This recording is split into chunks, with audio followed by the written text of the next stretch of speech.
Jesus disse: ide por todo o mundo e fazei discípulo das nações. Temos que ser discípulos, seguindo, crescendo, aprendendo de Cristo, mas também, quando vamos ao mundo, temos que fazer discípulos de todas as nações. Corey, eu descobri que você não tropeça no discipulado. Tem que ser algo intencional.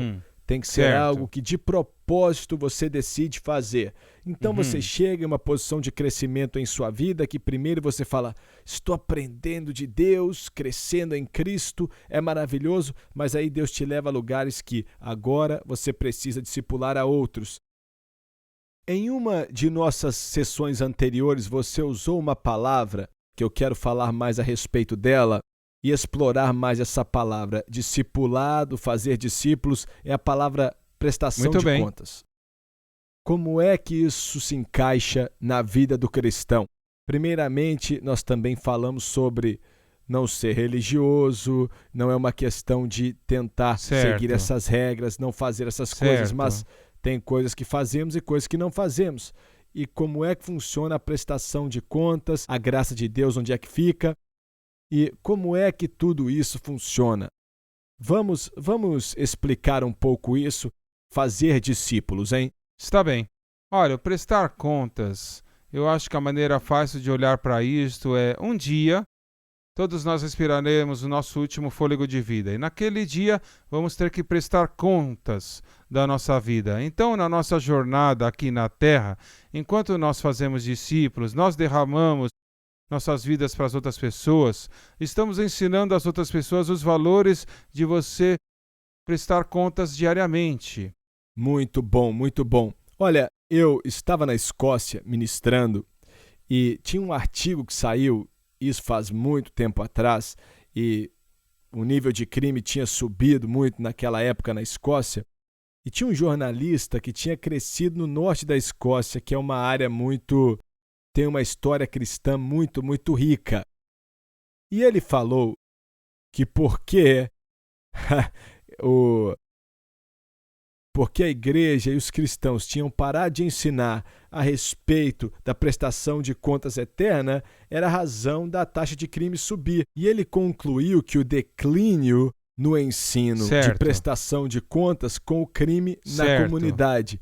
Então, olha, foi algo muito mais sofisticado do Claro. que como eu expliquei, né? Ele tinha estatísticas e tudo. Mas foi muito interessante esse Certo. princípio, que quando você perde o sentido de prestar de contas eterno, então nessa terra você não sente que tem que prestar contas a nada. Certo. Então começa com essa prestação de contas eterna, né? Começa mesmo, olha, estamos aprendendo responsabilidades, né?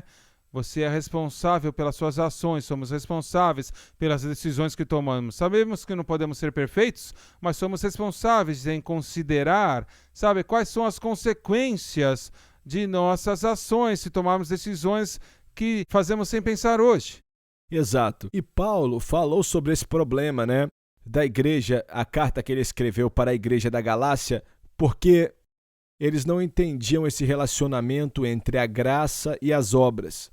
Em outras palavras, isso é tão importante para nós. Nós somos salvos pela graça, mas não quer dizer que vamos sair por aí fazendo o que queremos, viver como queremos. Somos salvos pela graça e agora somos pessoas que amam a Deus e amam os outros. Então temos que aplicar a prestação de contas. Fale da praticabilidade disso.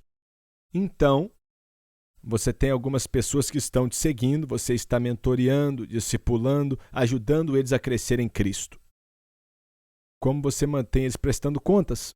Bem, você tem que fazer perguntas e você tem que, em primeiro lugar, você estabelece a fundação para eles. E a fundação sempre será, olha, autenticidade. Sempre será genuinidade, né? Sendo real. Não vista uma máscara. Todos vamos errar aqui. Mas precisamos chegar a um momento em que vamos dizer como nós fazemos.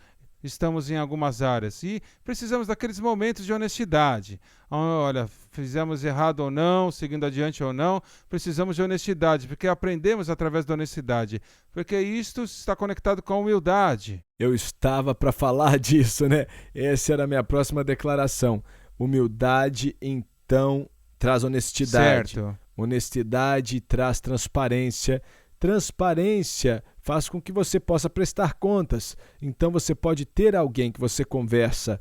Quando eu estava pastoreando na Alemanha, eu me encontrava com um grupo de homens e nós memorizávamos passagens bíblicas, mas tinha uma prestação de conta. Não é, você tem que fazer isso. Ninguém apontava o dedo e batia no outro, mas estávamos encorajando uns aos outros. Estávamos tentando um com os outros. Você corre maratonas e vai gostar disso. Mas eu li em Filipenses e era em uma passagem incrível que fala de suportar uns aos outros. E eu fiquei perguntando o que era aquilo. Quando comecei a pesquisar essa palavra, descobri que suportar era uma palavra atlética, que era um termo atlético, e era usado, e eu experimentei algo que me mostrou o que era aquilo, e acho que se aplica aqui na prestação de contas. Eu estava correndo 400 metros, né, tentando competir e tal, e me machuquei. Depois que me machuquei, eu tive que competir lá em Louisiana e pensei, vou ficar em último lugar, né? Não vai dar certo, pois estou machucado. Mas eu fui correr. E tinha um rapaz, ele era o mais rápido no estado, eu sabia que não ia chegar perto dele. Mas pensei, se eu puder ficar perto dos outros, vai ser bom. Talvez vou chegar quase em último lugar, mas então deixa pra lá. Aí começou, esse rapaz era rápido e saiu correndo, né? Deixou todos para trás. Mas tinha um outro rapaz que ficou junto com ele. E ele estava correndo. Então, eu me encontrei em terceiro lugar.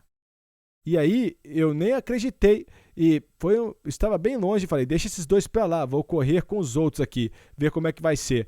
Então, eu estava de acordo com eles. E aí, cheguei na curva final. Certo. E eu estava guiando, liderando. E esse rapaz por dentro chega do meu lado. E eu e ele estávamos correndo. E lembre que dois rapazes ainda estão lá na frente, né? Mas um rapaz que era muito bom, certo, ele acaba em primeiro. Aí o rapaz atrás dele, ele começa a ficar cansado. Então, cheguei perto dele e ele não conseguia correr. Então, eu cheguei pertinho dele e estávamos mais ou menos 30 metros, né, da linha de chegada. E os três estávamos lá. E quando vimos os três, um olhou para o outro e algo ali, todos estávamos exaustos, mas de repente tínhamos força aí. E um saiu correndo e o outro também acelerou e o outro, aí começamos a correr e um estava suportando o outro. Certo. Sabe o que aconteceu? Eu pensei que não conseguia mais correr, mas chegou o cara do meu lado e falou, você consegue. Aí depois eu falei pro outro, você também consegue. E os três saíram acelerados. E é isso que é prestação de contas. Não é para acabar um com o outro, mas para encorajar um com o outro a fazer algo melhor. Sim. Então para mim, é isso que é prestar contas. Não é dizer, você precisa fazer isso, mas é estar ao lado de alguém dizendo, você consegue, é possível, você consegue. É isso mesmo. Então, de qualquer forma, eu não sei se é isso que você estava pensando, mas quando você estava falando, né, a respeito de manter alguém prestando contas.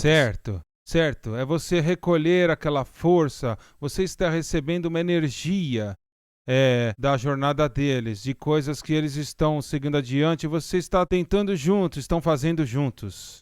Então não estamos falando sobre algo que é negativo, estamos falando de algo positivo. E acredito que quando falamos de prestação de contas, muitas vezes pensamos, né, em dar notas. Não. E dar nota é meio que prestar contas, mas se você vai mal, então assim, eu estou em apuros e tal, mas não é disso que estamos falando, né? Ter problemas. Mas é alguém falando assim, olha, você está com dificuldade aqui, deixa eu te ajudar. Certo. Sim. Você está com dificuldade em seu relacionamento com sua esposa? Vamos orar juntos aqui, vamos falar disso. Somos melhores juntos. É isso aí, somos melhores juntos. Então, olha, um discípulo é alguém que está ao seu lado, que presta contas para você, não de uma forma negativa, mas de uma forma positiva, para nos tornar quem Deus quer que sejamos.